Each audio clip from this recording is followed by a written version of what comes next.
Assalamualaikum warahmatullahi wabarakatuh. Selamat pagi teman-teman. Apa kabar teman-teman semua di rumah? Semoga kita semua selalu berada dalam keadaan yang sehat dan bahagia. Kali ini bertemu lagi dengan Abi Fajar. Abi akan menemani teman-teman semua belajar mengenai pendidikan kewarganegaraan atau PKN. Nah, materi PKN pertemuan kali ini adalah tentang aturan di rumah. Mari sama-sama kita lihat video berikut ini. Nah, sebelum kita belajar tentang aturan di rumah, Abi mau tanya dulu, apakah teman-teman tahu apa itu aturan? Aturan adalah perbuatan yang harus dijalankan. Kenapa harus dijalankan? Karena agar segala sesuatunya bisa berjalan dengan baik. Segala sesuatu yang berjalan dengan aturan dan teratur akan berjalan dengan baik. Ada beberapa contoh aturan di rumah, di antaranya adalah yang pertama, aturan makan, dan yang kedua adalah aturan tidur. Apakah perlu makan dan tidur perlu aturan? Perlu, agar keduanya dapat berjalan dengan baik.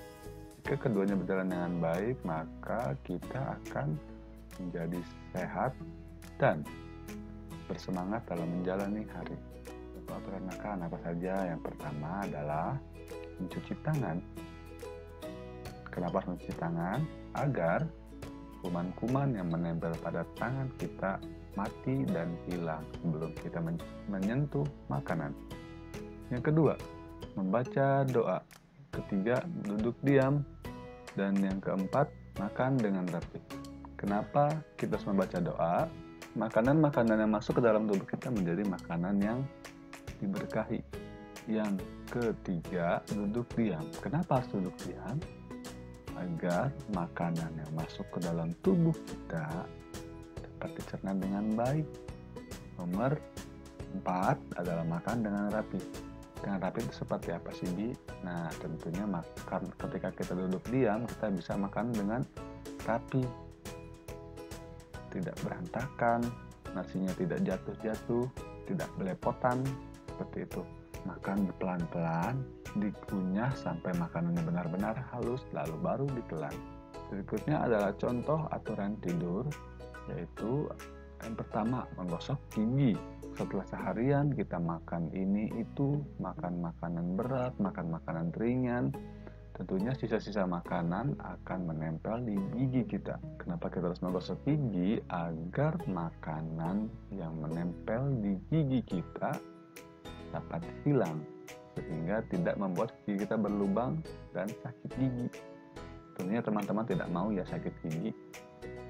Yang nomor 2 adalah membaca doa.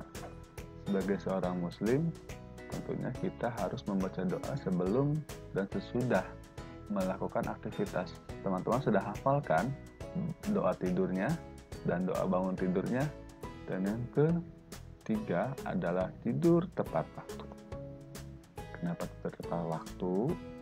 Agar tubuh kita dapat beristirahat dengan baik.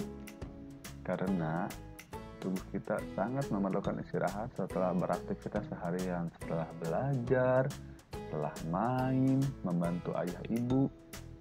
Tentu tubuh kita menjadi lelah. Oleh karena itu, kita harus tidur. Jam berapa sih, Bi?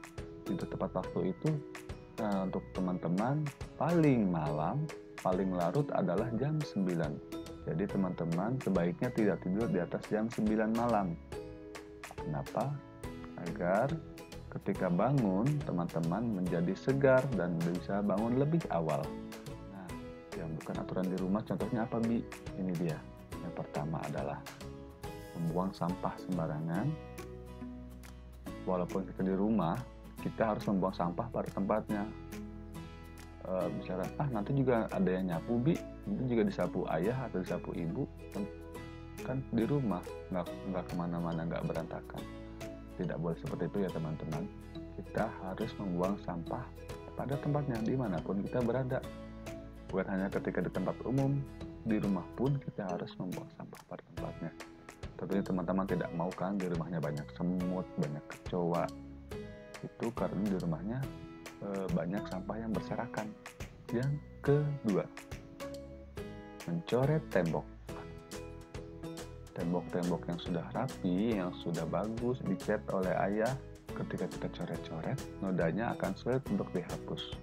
Teman-teman tentunya sudah tahu di mana sebaiknya kita menggambar dan mencoret-coret, yaitu di buku gambar, bukan di tembok, karena tembok bukan untuk tempat untuk dicoret-coret. Nah, itu tadi contoh aturan yang ada di rumah. Sekarang Abi mau tanya, apa saja peraturan yang ada di rumah kalian? Nah, sekarang teman-teman sudah tahu kan apa saja aturan yang ada di rumah. Semoga teman-teman semua bisa selalu menaati aturan dimanapun teman-teman semua berada, bukan hanya di rumah saja. Oke, sekian untuk pembelajaran hari ini. Sampai jumpa lagi di pembelajaran berikutnya. Wassalamualaikum warahmatullahi wabarakatuh.